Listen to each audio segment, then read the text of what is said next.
अपने YouTube channel KRS classes में। तो हाँ तो भाइयों, आज जो 12th क्लास के स्टूडेंट हैं वो तो आज फूले नहीं समा रहे होंगे, क्योंकि आज उनका रिजल्ट आ गया है और रिजल्ट भी इतना खतरनाक तरीके से आया है।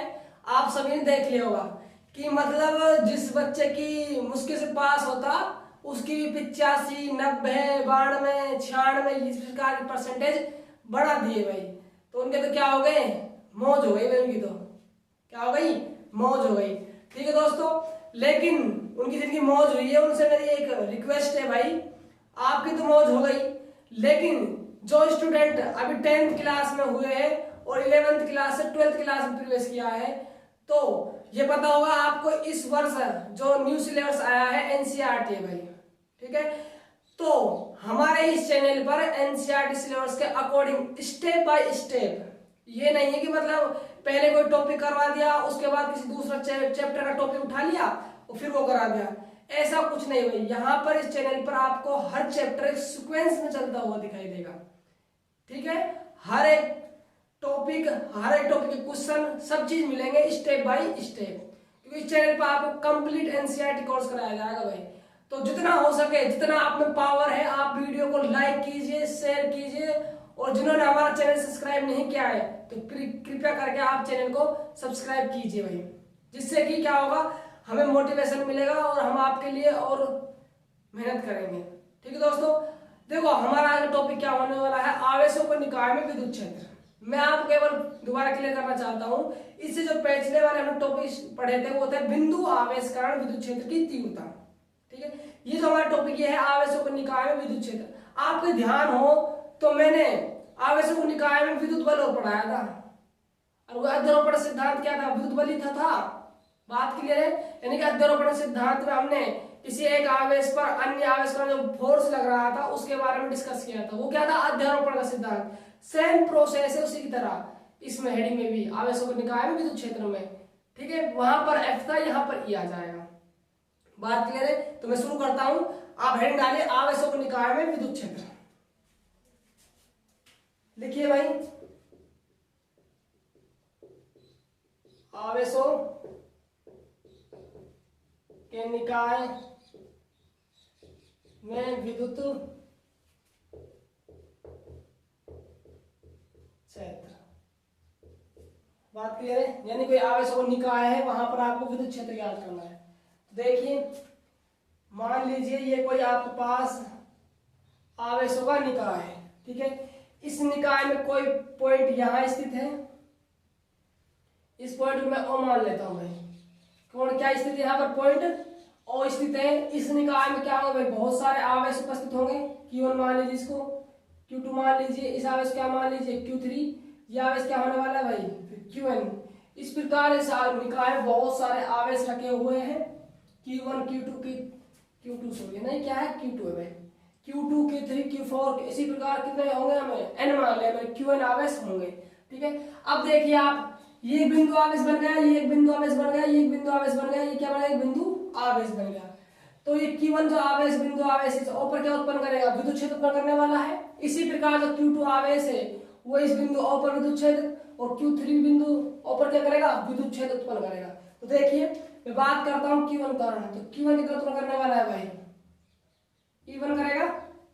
अरे हाँ या ना, बिल्कुल सही बात है, E1 करने वाला है। आप देखो आप इसकी दूरी में मान लेता हूँ यहाँ से कितनी है, R1 भाई। डिस्टेंस तो अलग भी हो सकती है और बराबर भी हो सकती है, हमें क्या पता है कि कितनी दूरी पर आवेश रखे हुए हैं, तो मैंने इसको R1 मान लिया।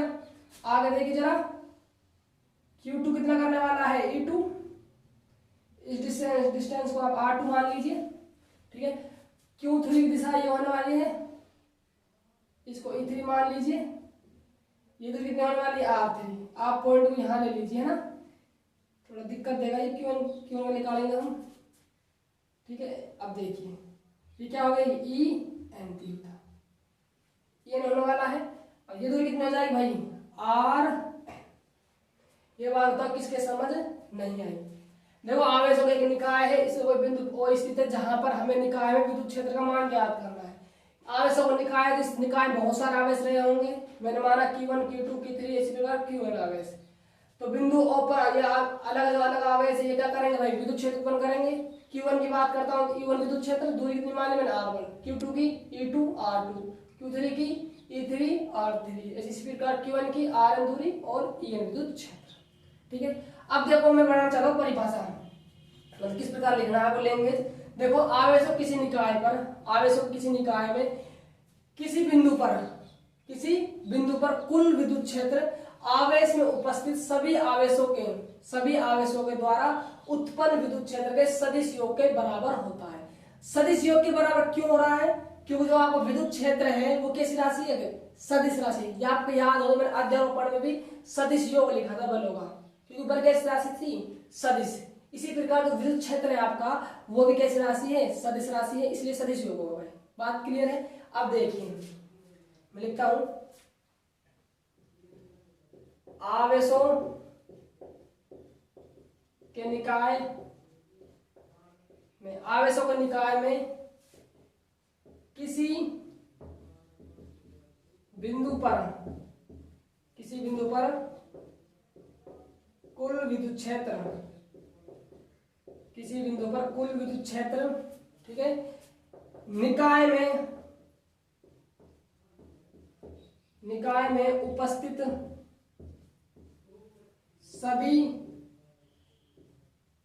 सभी आवेशों के द्वारा, निकाय में उपस्थित सभी आवेशों के द्वारा उत्पन्न विद्युत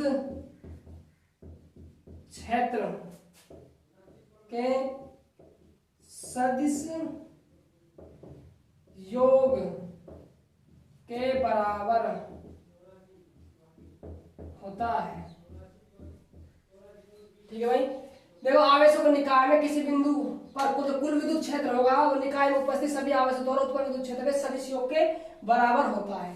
ठीक है, तो मैं बिंदु O पर कुल विद्युत क्षेत्र बात करता हूं, बिंदु O पर कुल विद्युत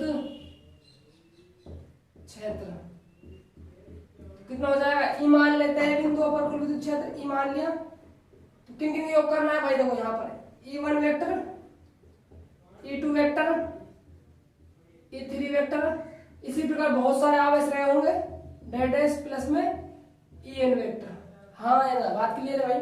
देखिए आप E बराबर E1 क्या है भाई? Q आवेश के कारण बिंदु O पर उत्पन्न विद्युत क्षेत्र की तीव्रता है, और बिंदु आवेश के कारण किसी बिंदु पर उत्पन्न विद्युत क्षेत्र की तीव्रता कितनी होती है भाई? मान बताओ जरा। KQ बटा R स्क्वायर होता है बाबू। तो Q1 आवेश हो गया R स्क्वायर, तो R क्या है? दूरी कितनी है भाई? R1 का स्क्वायर। अब देखो सदिश में लिखा है तो कुछ ना कुछ दिशा होगी, इसकी दिशा कहाँ होने वाली है भाई? R1 cap. दिशा को दर्शाते हैं R1 कैप से। R1 कैप क्या है? यहाँ पर इकाई सदिश है जो क्या दर्शा रहा है? जो E1 है R1 की दिशा में है। बात क्लियर? इसी प्रकार देखिए आगे E2 क्या है? बिंदु O पर Q2 आवेश का उत्पन्न विद्युत क्षेत्र की तीव्रता है। तो क्या होने वाला फॉर्मूला? K Q2 बन जाएगा ये R2 का स्क्वायर, यहाँ पर क्या आने वाला? R2 cap. इसी प्रकार देखो K Q3 आवेश हो जाएगा R3 का स्क्वायर, यहाँ पर R3 कैप। ये श्रेणी इस प्रकार चलती रहेगी, और लास्ट में K Q1 अपॉन में Rn का स्क्वायर और Rn कैप हो जाने वाला है। ठीक है, आगे देखिए आप मुझे ये बता दीजिए, क्या बताओगे? क्या इस सब में से कुछ कॉमन आ रहा है? नजर लगाया जरा। के क्या सब में से कॉमन आ रहा है? क्या को बाहर लीजिए, क्या होने वाला? Q1 R1 का स्क्वायर R1 के प्लस में Q2 R2 का स्क्वायर R2 के प्लस में Q3 R3 का स्क्वायर, और R3 के प्लस में Qn Rn का स्क्वायर, यहाँ पर Rn कैप। बात क्लियर है? अब देखो आगे अब देखो मुझे ये सारी फॉर्म किसमें है? प्लस में है। मुझे एक मैथमेटिक्स फॉर्म में लिखना है इसको, तो मैथमेटिक्स फॉर्म में लिखने के लिए क्या है? एडिशन है, जोड़ है यहाँ पे ना। सब में क्या यूज लिया जाता है भाई? समेशन यूज लिया जाता है। ठीक है, अब देखो यहाँ देखो Q1 है, फिर Q2 है, Q3 है, Q4 होता है, Q5, Q6, इसी प्रकार क्या है Qn है।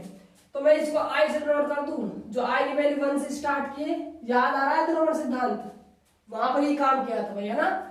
तो ये क्या होने वाला है, QI हो जाएगा, ठीक है।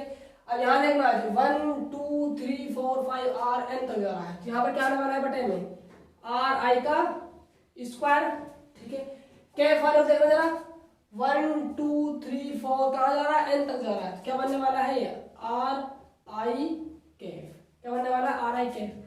और अच्छी तरह से लिखना चाहो तो क्या की वैल्यू क्या होती है भाई 1/4 पाई एप्सिलॉन नॉट। आई जब वैल्यू स्टार्ट हुई 1 से स्टार्ट करी, कहाँ तक गई, n तक गई, क्यों आई अपॉन में Ri का स्क्वायर Ri कैफ। तो ये आगे लिए फॉर्मूला लिखा जाता है किसका, आवेशों निकाय में विद्युत क्षेत्र। किसका फॉर्मूला भाई है, आवेशों निकाय में विद्युत क्षेत्र।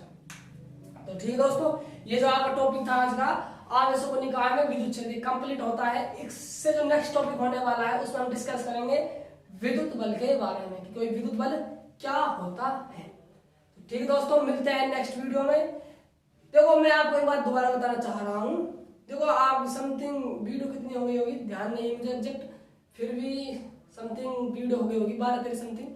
तो देखो ये जो हमारा चैप्टर है ये समथिंग 40% के आसपास हो चुका है भाई। जो हमारा चैप्टर है ये 40% हो चुका है भाई चैप्टर। कितना होगा, 40% चैप्टर हो चुका है। और इसमें तो ऐसा नहीं है चैप्टर को छुड़वाया है, मैंने प्रॉपर नोट्स बनवाया है, हर एक एग्जाम्पल करवाया है टॉपिक से रिलेटिव, ठीक है। तो आप ढंग से पढ़ रहे होंगे मैं उम्मीद करता हूँ। ठीक दोस्तों, तो मिलते हैं नेक्स्ट वीडियो में, बाय बाय, टेक केयर।